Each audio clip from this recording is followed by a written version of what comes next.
பட்டாணியாக உருளைக்கிழங்கு வேக வச்சுருக்கிறோம். பட்டாணியும் வேக வச்சுக்கிறோம், உருளைக்கிழங்கு வேக வச்சுக்கிறோம். இரண்டும் வறுக்க போகிறோம் போட்டு.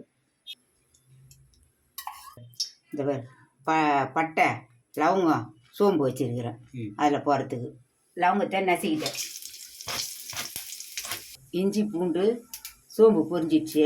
இஞ்சி பூண்டு போட போகிறோம். பச்சை மிளகாவும் இடிச்சு போட்டுக்கிறோம். இஞ்சி பூண்டோட கூட ஒரு பச்சை மிளகாவும் ஒன்று போட்டுக்கிறேன். இந்த வெங்காயம் போடுறேன். வெங்காயம் போடுறேன்ப்பா. வெங்காயம் போடுங்க. கருவேப்பிலை போடுறேன். கருவேப்பிலை. தக்காளி போடுறேன்ப்பா. போடுற இஞ்சி பூண்டு வெங்காயம் கருவேப்பிலை போடுறேன். வெறும் மிளகாத்தூள் கொஞ்சம், கரம் மசாலா தூள், வீட்டு மிளகாத்தூள் கொஞ்சம், கொஞ்சம் மஞ்சள் தூள் போட்டுக்கிறேன். உப்பு போடுறேன். உப்பு போடுங்க. போட்டு இந்த கொஞ்சம் தண்ணி ஊற்றிடலாம். கிழங்கா பட்டாணியா இதுவும் வேக வச்சுருக்கு.